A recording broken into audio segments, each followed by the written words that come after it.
Guys, I really didn't think we were going to be doing this much news at the beginning of the year, and I want you guys to know that all of these stories are coming literally like back to back to back, and I want to say thank you to everybody that's been emailing them, and I've been trying my best to try to keep up. It is an unbelievable amount of news that's been going on here just in the first 6 days of this year. We're getting ready to talk about this freaking thing on my screen that we have to refer to as a mother, but definitely not on the merits of how she treated her children. But let me get her face back up on the screen so you guys can take a look at who exactly we're talking about. A young Chicago mother is accused of throwing her baby son to his death 11 stories up. Yes, 11 stories up. She is accused of throwing her baby son to his death from an 11-story window and killing his older brother in a bathtub. And then on top of that, she stabbed her own grandfather, had reportedly tried to surrender her children to a shelter just days earlier, but was turned away. So here's the story. Police say early Thursday morning, a 20-year-old Aleah Newell, that chick right there, tossed her youngest son on the far right-hand side. That was 7-month-old Amir, A-M-I-R, Newell, N-E-W-E-L-L, from her family's apartment in the 7200 block of South Shore Drive, and then jumped after him. But the mom survived the fall. Wow. When police entered Newell's apartment on the 11th floor after being directed there by building security, they discovered the 70-year-old grandfather. Let me see if I can get his face back up on the screen. It's on the bottom right-hand corner. That is Cardell Walker, 70 years old, and he was discovered with blood gushing from cuts to his face and body. Damn. Walker's told officers his granddaughter had attacked him before attempting to take her own life. Police then entered the bathroom and found Newell's 2-year-old son by the name of John Tavius John Newell. I'm not trying to be disrespectful, but John Tavius. All of those Tavius or Avius or any name like that, I just don't think that we really care about our children when we give our children these names that are just far out, just that don't make any sense. I just don't like it personally. It's just my thing. So, hey, whatever. John Tavius, they found him dead in the bathtub with severe lacerations to his head and body and blisters from being scalded by hot water. So again, another story back to back where somebody tried to also boil children in hot water. Now, both children were pronounced dead at Comer Children's Hospital, becoming Chicago's first 2 homicide victims of 2020. If I would have had to pick like what was going to be Chicago's first murders, I wouldn't have thought it would have been a mother killing her 2 kids, because they got a lot of random shootings out there. I just thought it might have been something more like along that line. But nonetheless, the grandfather and granddaughter were transported to the University of Chicago Medical Center in critical condition. Now, family members told the news that Walker is expected to recover from his stab wounds. Now, if Aleah Newell survives her injuries, which we believe that she will face criminal charges, rightfully so. Newell faces counts of first-degree murder and 1 count of attempted first-degree murder in the horrific case that ended with 2-year-old John Tavius Newell's dead in a fall and 7-month-old Amir Newell fatally stabbed and scalded in a bathtub. Now, excuse me. You guys know I'm trying to get over this cough. I'm doing the best that I can. I'm still a little bit sick, but we're trying to get through it. I'm taking meds, so we'll get through it. Judge Susanna Ortiz called the 20-year-old woman's alleged actions, reflective of wanton cruelty, W-A-N-T-O-N. If you're not familiar with that term, Google search it, look it up. It means like cruel and unusual punishment is essentially what that means. But wanton cruelty, ordering Newell jailed without bail, so she got no bail, during a hearing Saturday after Cook County prosecutors detailed the chilling scene that played out early Thursday at a building in the 7200 block of South Shore Drive. Now, Newell did not attend this hearing as she recovers at University of Chicago Medical Center from a broken wrist and ankle after she suffered from the fall because she jumped out the goddamn window her damn self. Cook County prosecutor said that she started a hot bath at her 70-year-old grandfather's apartment, meaning she has 2 kids and she ain't got no place for her to live herself. Now, I want you guys to think about this, how crazy this is. All of the opportunities that the United States of America in every single state makes it so easy for women to be able to have a leg up. You have children and you can collect benefits from those children. Hashtag babies for benefits, right? You can collect so many benefits from having all of these children. You can get housing, you can get food stamps, you can get child support, you can get WIC, you can get car vouchers, you can get so much stuff. You could get all kind of stuff. You get jobs, so much stuff for free just for having the kids. And in the midst of that, you still have a number of women out there like this one who still can't take all of the free stuff that she got and make a way for herself and her children. Isn't that ridiculous? And it just seems like some people, no matter how many chances and how many opportunities you give them, they are just bound to fail in life. Like you just have to just not care, right? Now, let's move on. She was at her 70-year-old grandfather's apartment while little John Tavius and Amir were in the living room. As the water was running, her grandfather went into the bathroom to use the bathroom, or to urinate, he said. That's when Newell allegedly walked up behind him, put him in a chokehold, and hit him on the head with a towel bar. Then she grabbed a knife from the kitchen and stabbed him more than 10 times. And I know y'all are saying mentally ill. I don't want to hear anything about mentally ill because the last time that I checked, there are a lot of mothers that are mentally ill, but they allow them to keep the kids anyway. When the fathers, in a lot of cases, are trying to fight for custody of those same exact kids. So if a mother is mentally ill, why doesn't she lose custody? Why does she get to keep the kids? Y'all explain that to me. Maybe I'm just dumb. Okay? Now, she stabbed him up in the bathroom and more than 10 times, and blood splattered all over the toilet, sink, and the vanity, prosecutors said. Newell left the elderly man unconscious. Then she went to Amir and stabbed him 19 times in the head. She stabbed her own son in the head 19 times. Then she took the infant to the bathroom and plunged him face down into the scalding hot water. Jesus Christ. Newell then cut a hole in the window screen in the living room and took her baby and hurled him, John Tavius, out the window, and then she jumped out the damn window. Surveillance video shows her fall was broken by a window washer scaffold on the 3rd floor before she landed on the concrete next to her motionless toddler. A building security worker heard the crash at about 2 a.m. and called 911. Tenants below the unit also reported water coming from their ceiling from the overflowing tub. Now, police found the 70-year-old man in the bathroom doorway moaning in a pool of blood. Amir was still face down in the tub, and officers attempted CPR, but baby Amir never moved and was not making a sound. Meanwhile, the station WGN interviewed a woman staying at the Salvation Army Shield of Hope shelter who claimed that a desperate Newell, the mother, came to the facility on December the 30th with her 2 sons begging for help.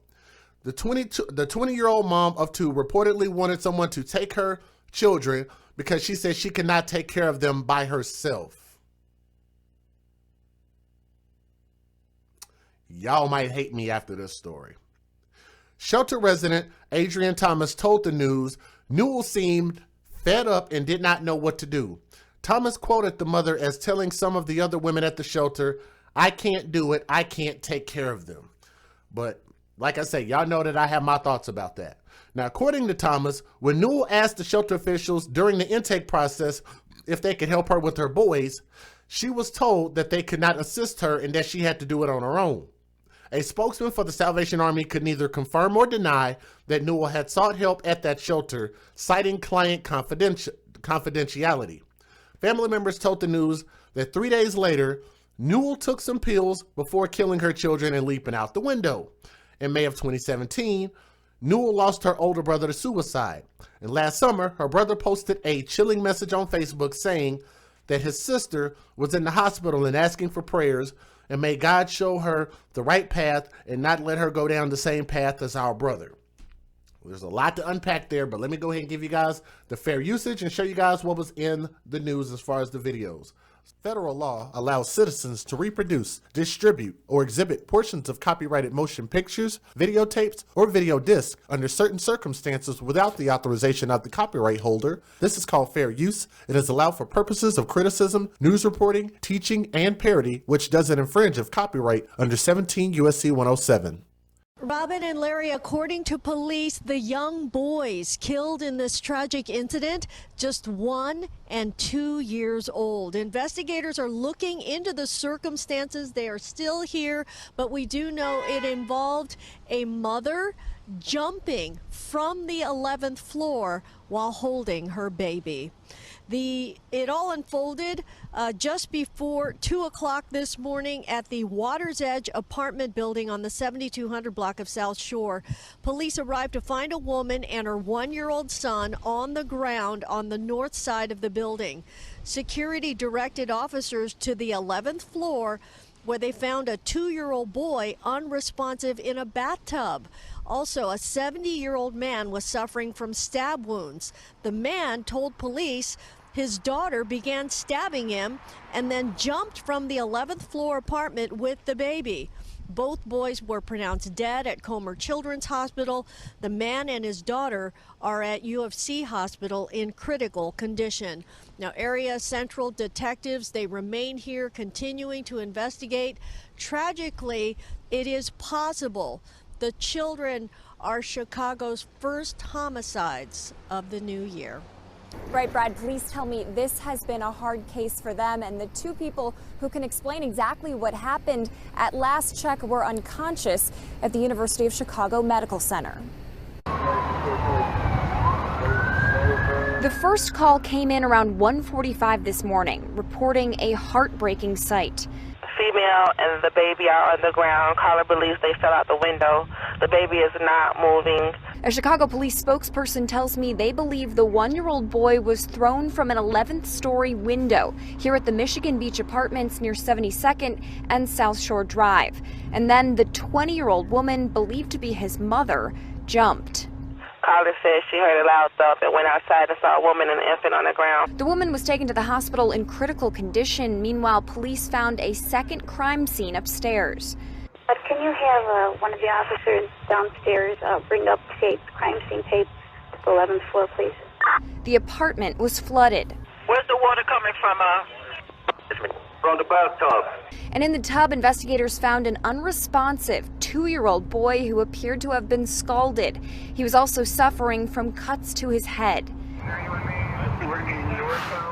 They also found a 70-year-old man who identified himself as the woman's father. He'd been stabbed and was also taken to the hospital in critical condition. Investigators were on the scene throughout the day today. Police tell me that without any witnesses or any video footage of the fall or moments leading up to it, piecing together what happened could take some time. With all due respect to people that are suffering from mental illness, I do know that we have a couple people in the chat. And this is something that we've had to go back and forth on a few times because I've said some things that didn't sit well with people's sensibilities. Okay? I know I say some things that can hurt people's feelings, but I always try to encourage people to remember what my actual goal is, what my cause is, and what I'm trying to convey and get people to understand. If a child is in danger, then that child cannot be in that situation regardless of whatever mental handicap or mental hurdles that somebody has to go through. Those children cannot sit in a situation that is detrimental to their lives. These children, especially here, could not speak for themselves, nor could they defend themselves. And when you get old enough to a point, apparently even the 70-year-old grandfather to the kids, but her father, couldn't defend himself against his own daughter, who choked him and stabbed him up 10 times. So I hope everybody understands what I'm saying. I'm not saying that people with mental issues are bad people. What I'm saying is that maybe they might not be competent enough to make sound decisions around babies. That's all I'm saying. I would love to be proven wrong about that, okay? But what I cannot stand for, and what I cannot sit back and allow to happen without me having something to say about it, is watch somebody chunk their kids out a fucking window 11 stories up, drown her kid, boil her kid, stab her kid. Nah, you don't need to have any kids. I would have rather if you just done that stuff, hurt yourself. I'm sorry, but those kids deserve better. Her kids deserved a chance. Those babies deserved to live and get a chance to experience life. And guess what? The mom is still here. You know, it's funny how evil just refuses to die. Isn't that crazy? The mom said, think about this. The mom took pills. The pills did not kill her. The mom turned around and got into a fight and was stabbing up her own father. And he wasn't able to kill her. Then she turned around and threw her baby out the window, killed the other kid, stabbing him up. I don't remember how many times they said. It was a lot. You jump out of 11 stories on your own. I actually watched somebody in the chat write, and they said that they jumped or they fell out of a 2-story window and almost died. Keep in mind, this is 11 stories up. It doesn't matter what broke her fall. Anything going down at that speed and with the way that gravity works could have killed anybody. And the fact that she survived with a broken foot and a broken hand is just unreal. Like I said, if you were suffering that much, I'd rather see you just take yourself out, but stop taking that out on the kids, because I'm sorry, there can never be an excuse to kill kids. Can we say that in the chat before we get up out of here? There can never be an excuse to kill kids. There can never be an excuse to kill kids. I'm sorry, we are the AFC. That means we do what? We advocate for children first. They cannot speak for themselves, nor can they defend themselves. And I'm sorry, you will never get me or our audience to understand and think that, well, this behavior is permissible and it's okay because the mom was going through some shit. It's not the way it works. And I hope that she survives this and that the courts find her guilty of all charges, and she does not deserve to have her ovaries to be able to produce anymore, nor does she have the right or deserve the right to be able to be in society anymore. She is a danger to society and herself, and clearly was a danger to her children. And I want to wish those two angels on my screen, and I hope that God rest their soul, R.I.P. to those young angels right there on my screen, because that's where it matters. And I really wish that these kids would have been in better hands. But it sounds like everybody in her family tried to help her. Just because one place where she wanted to be didn't help her is no excuse to sit there and turn around and try to blame this whole entire thing on the place where was this at a shelter at Salvation Army's Shield of Hope. They have rules and procedures they have to go to. You can't just walk up in there and be like, I'm staying here. That's not the way that works. They can't take care of everybody, and maybe they didn't have space for her. Whatever the case is, it doesn't matter. If they tell you no, then the answer is no. That's another thing that's scary to me about these type of chicks, is they're not used to hearing no.